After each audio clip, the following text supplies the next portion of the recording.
Go for it. Yeah. All right, Tom, just kind of assess your round today. Obviously off to a good start. Played really solid for the first 13, 14 holes.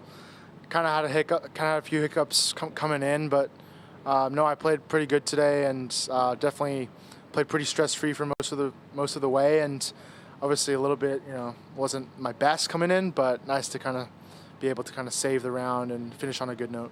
What have you been doing over the last couple weeks just to get that ankle feeling right? Yeah, it's been a lot of rehab, man. It's been boring. I'm not gonna lie to you.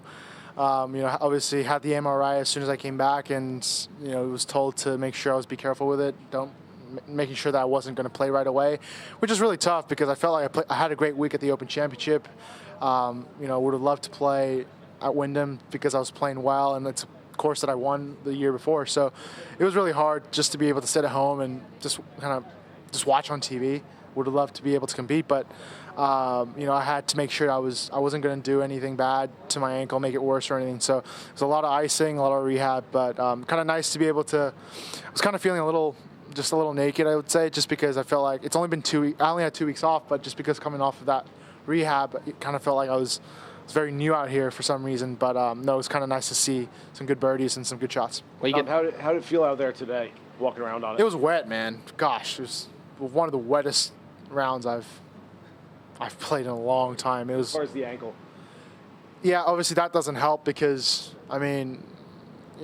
there's a lot of you have to use a lot of your muscles around your legs to be able to push through, and it's just kind of not what I need. To be honest, I would like to be able to walk on kind of flat areas and dry, just take the stress off my ankle. So it's gonna be a few. I'm gonna need to be able to watch it for the next few days, making sure I don't do anything bad because it's gonna take a few weeks to fully heal. So got to make sure I just got to watch it.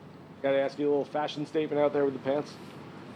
Yeah, I don't know, man. It's like I think a lot of people are actually having a fun out of it way more than I thought. It was just I didn't want to get myself dirty. Just don't like it. I've had a really bad week once this year, so just try to stay away from it really. But it was just kind of how I did it back in the old days. I didn't have unlimited pants, so I had to make sure I was able to use those pants for a really long time. So I had to make sure they stayed really clean. But a lot of people seem to have a lot of laughs on it. But I just thought it was pretty convenient. I chose the wrong color obviously for the day, but my caddy Joe actually said he doesn't really care what I do as long as I make birdies and eagles. So it kind of worked. It worked. Maybe you do it every day now. Exactly. Maybe. It seems like you were pretty ready to get out of the closed. I was. Even though I folded it up, it's still so wet that it still got really dirty. So the first thing on my mind after on 9, I was ready to leave and change. That was the first thing that on my mind. So as soon as I went in, I had media requests. I said, "Can I change?" And I feel kind of clean. Any, what your scripting is the next few days? You got to make any changes to pant colors or anything like that for the next few days?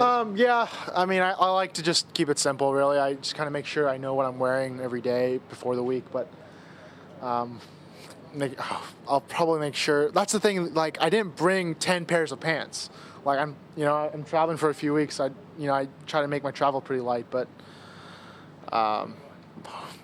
definitely not white tomorrow. That's for sure. Is that same type of pant coming back tomorrow? I don't know, man. Maybe if it's really wet, like, I don't know, we'll see.